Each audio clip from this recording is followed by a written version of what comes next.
Hello दोस्तों, वैदिक गुरु channel पर आपका स्वागत है। कैसे हैं आप सब? आशा है आप सब बहुत अच्छे होंगे और आपकी तैयारी भी बहुत अच्छी चल रही होगी। तो अभी तक बस पढ़ना, पढ़ाना, लिखाना यही सब चल रहा था और आज मैं आपके लिए कुछ नया लेकर आई हूँ। इस चैनल पर आज तक मैंने आपको सिर्फ़ और सिर्फ वीडियोस दिए हैं, उसमें आपको ज्ञान की बातें बताई हैं, लेकिन सब कुछ इसी से नहीं हो जाता है, ठीक है। और एग्ज़ाम क्रैक करने के बहुत सारे तरीके होते हैं। पढ़ाई के साथ साथ हमको स्ट्रेटजी भी आनी चाहिए कि किस तरह हम पढ़ाई करें कि हमारा पेपर जो है पहली ही बार में सफल हो जाए।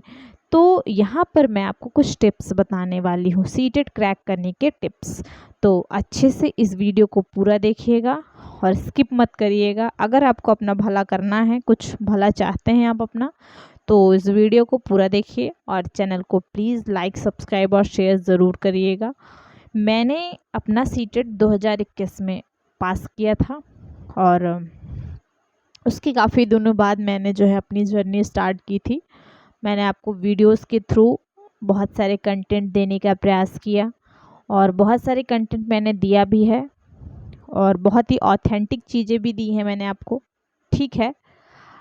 तो ये सारी चीज़ें तो ठीक है, आपको पढ़ाई लिखाई के थ्रू मैंने आपको बहुत सारी वीडियोस के थ्रू बहुत सारी चीज़ें जो है दी हैं, लेकिन आज मैं जो आपको देने जा रही हूँ वो बहुत ही इम्पॉर्टेंट है अगर आपको सीटेट क्रैक करना है तो इसके लिए सबसे पहला और इम्पॉर्टेंट चीज़ जो मैंने किया था, आपको क्या करना है, ज़्यादा से ज़्यादा प्रैक्टिस करनी है। मैं आपको क्लास में भी बताती हूँ कि आपको ज़्यादा से ज़्यादा प्रैक्टिस सेट सॉल्व करना है। मैंने भी यही किया था और जब मैंने सीटेट दिया था तो मैं केवल सीटेट की प्रिपरेशन नहीं कर रही थी, उस समय मैं टीचिंग भी करती थी, प्राइवेट टीचर थी मैं, ठीक है। स्कूल में पढ़ाती थी, उसके बाद जो मुझे टाइम मिलता था उसमें मैं अपना थोड़ा बहुत पढ़ लेती थी, फिर मैं पेपर दे देती थी। तो करीब मैंने 25 से 30 दिन, लगभग एक डेढ़ महीने आप मान सकते हैं कि इतने दिन मैंने पढ़कर अपना पेपर दिया था। और फिर उसमें घर भी होता है तो बहुत सारी चीज़ें होती हैं, स्कूल भी था, घर भी था, तो इन सब चीज़ों में मैंने जो है अपना पेपर दिया था और मैंने सेकंड टाइम में क्लियर किया था। लेकिन आपको फर्स्ट टाइम में ही क्लियर करना है, ठीक है। अगर आप पूरा दिन प्रिपरेशन ही करते हैं सिर्फ, तो फिर तो आपको एक ही बार में और बहुत अच्छे नंबर लाने हैं। तो आपको करना क्या है, आपको स्ट्रेटजी क्या अपनानी है। आपको हर सब्जेक्ट का, जैसे आप सीडीपी देते हैं, देखिए सीडीपी में मेरे 30 में से 27 मार्क्स आए थे, ठीक है। सीडीपी में मेरे 30 में से 27 मार्क्स आए थे।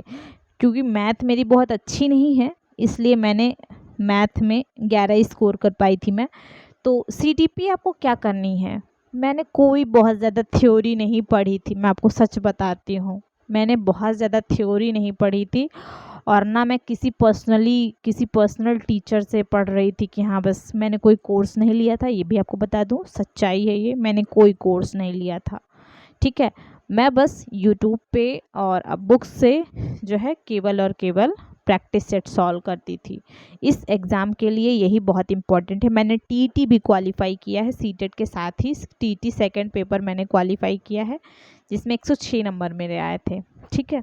तो आप इन दोनों का प्रिपरेशन इस चैनल पर आप कर सकते हैं। और इस सबसे ज़्यादा इम्पॉर्टेंट है, मैं ज़्यादा से ज़्यादा प्रैक्टिस करती थी, ठीक है। क्वेश्चन रिपीट होते हैं, कितनी बार मैंने क्लासेस में बताया है कि क्वेश्चन जो है आपको रिपीट होते हैं, बार बार वही क्वेश्चन देता है। अब थोड़े नए क्वेश्चन देने लगा है सीटेट, ठीक है, लेकिन पहले क्या होता था तो बहुत ही रिपीटेड, बस थोड़ा बहुत चेंजेस हुआ, बहुत ज़्यादा नहीं। आप इतना समझ लीजिए कि 2-3 क्वेश्चन का चेंजेस हुआ है, 2-4 क्वेश्चन आपको ये एक्स्ट्रा डालने लगे हैं, बाकी सेम वही आता है। क्लास में मैं आपको दिखाती भी हूँ कि थ्योरी के साथ छोटी छोटी थ्योरीज मैं इसलिए आपको देती हूँ ताकि आपको बहुत ज़्यादा लेंदी ना बने और जो पेपर में आया है उसी के जो है उसी का आपको थ्योरी देती हूँ, ठीक है, कि जो थ्योरी आप पढ़ो उसी में से आपके पेपर में आ जाए। क्योंकि हमेशा एनालिसिस करके देती हूँ कि हमेशा उसी में से क्वेश्चन आए हैं। तो इसको मैंने ऐसे ही पढ़ा था। और मैथ्स जो है वो तो मैंने बहुत ज़्यादा, सही बताऊँ तो मैंने पढ़ा नहीं था बहुत ज़्यादा, बस ऐसे ही मैं गई थी, मैथ्स बिना पढ़े गई थी, तो मुझे 11 मार्क्स मिले थे। और ईवीएस में मुझे 19 मार्क्स मिले थे। हिंदी और संस्कृत मैंने लिया था तो हिंदी में मुझे 23 और 22 संस्कृत में मिले थे। ठीक, टोटल मेरा जो है 102 नंबर बना था। ठीक है, 102 नंबर मेरा टोटल बना था। तो इसी तरह जो है मैंने टीटी का भी दिया था, यूपी टीटी का पेपर 2021 में दिया था। ठीक है, तो उसकी मार्कशीट अभी फ़िलहाल मेरे पास नहीं आ पाई है, लेकिन मैंने उसमें 106 नंबर गेन किया था यूपी टीईटी में। तो इस तरह आपको क्या करना है, ज़्यादा से ज़्यादा छोटे छोटे थ्योरीज आपको पढ़ने हैं जहाँ से कंटेंट फंस जाए पेपर में। ठीक है, और प्रैक्टिस करनी है। लैंग्वेज तो आपको क्या करना है, चाहे आप इंग्लिश उठा लो चाहे हिंदी हिंदी और संस्कृत की मैं बात करती हूँ यहाँ पे, इंग्लिश तो मेरा था ही नहीं। इंग्लिश क्योंकि लैंग्वेज में आता है इसलिए मैंने उसका नाम ले लिया कि ये तीनों लैंग्वेज में आते हैं। तो हिंदी और संस्कृत जो होता है इसको आप बहुत अच्छे से पढ़ सकते हो। आप इसमें 30 में से आप 25 गेन कर सकते हो। कैसे? मैंने कुछ चीज़ें जो है बहुत गलत कर दी थी। अब मुझे मतलब पेपर देने के बाद मुझे एहसास हुआ कि नहीं जिसमें आता था, जैसे क्वेश्चन में है कि निगेटिव आया है तो हमें आंसर भी निगेटिव ढूंढना है। तो मैंने कई क्वेश्चन तो इसलिए गलत कर दिए कि मैंने नहीं पे गोला नहीं लगाया था। इसलिए मैं आपको क्लासेस में हर बार बताती हूँ कि आप इसको सर्कल करिए। ठीक है, जो लोग देखना चाहते हो वैदिक गुरु चैनल पर मैंने बहुत सारे वीडियोस दिए हैं। इवन पता है आपको, संस्कृत के मेरे ऐसे वीडियोस पड़े हैं जो 2011 से लेकर पूरा, ठीक है, पूरा है, मतलब अभी तक जहाँ तक पेपर हुआ है 2021-22 तक मोस्ट प्रोबेबली सारे जो है मैंने आपको PYQs दिए हैं वहाँ पे, प्रीवियस ईयर क्वेश्चन। और अब मैं आपको अब क्या दिखाती हूँ वहाँ पे चैनल पे, ज़्यादा से ज़्यादा किस तरह के नए टाइप के जो क्वेश्चंस आ रहे हैं उनसे मैं आपको अवगत कराती हूँ कि उनको देखिए, आप उनसे सीखिए कि किस तरह क्वेश्चन आ रहे हैं, ताकि आपको परेशानी ना हो। पुराने क्वेश्चन तो ठीक है, वो तो आते ही आते हैं। ठीक है, वो तो आप समझ लीजिए कि 15 मतलब 30 में से मान लीजिए 15 नंबर तो आपका वही चला गया, गद्यांश चला गया, और उसमें 3-4 नंबर आपका उसमें आ गया, जो है ग्रामर आ गया। अब उसी 15 में से आप ये समझ लीजिए कि 10 नंबर आपका उसमें चला गया, 5 नंबर आपका ग्रामर में आ गया, तो व्याकरण आ गया मतलब। और जो 15 क्वेश्चन हैं उसमें से सिर्फ और सिर्फ 4 या 5 क्वेश्चन, आप 3-4 समझ लीजिए, 4 या 5 समझ लीजिए, 5 क्वेश्चन लगभग ये आपके न्यू क्वेश्चंस दे देता है। ठीक, एनसीएफ 2005 से, फिर NEP 2020 से जो न्यू एजुकेशन पॉलिसी आई है वहाँ से दे देता है। ठीक है, NEP 2020 से दे दिया, एनसीएफ दे दिया, तो यहाँ सबसे क्वेश्चन दे देता है। और जो है कृष्ण महोदय को दे दिया है। बताइए, अभी इस पहले उठाएंगे तो कभी कृष्ण को नहीं आया है, इस बार मतलब अभी 2024 में कृष्ण के बारे में पूछ लिया। ठीक है, तो इन सब चीज़ों को मैं आपको देने वाली हूँ। इन सब चीज़ों से मैं इसलिए आपको ज़्यादा से ज़्यादा अवगत करा रही हूँ। तो आप लोग को ज़्यादा से ज़्यादा क्या करना है, प्रैक्टिस करना है। ठीक है, आपको प्रैक्टिस करना है। वीडियोस जो मैं आपको देती हूँ वो पूरा देखना है, थ्योरी भी देखना है क्योंकि शॉर्ट फॉर्म में थ्योरी देती हूँ। ठीक है, और वही चीज़ें डालती हूँ जो पेपर में आया हुआ है, रिलेट करके मैं आपको पढ़ाती हूँ। ठीक है, तो क्वेश्चन को अच्छे से पढ़ना है, अच्छे से प्रिपरेशन करना है। ईश्वर करे आपका फर्स्ट टाइम में ही सीटेट क्रैक हो जाए।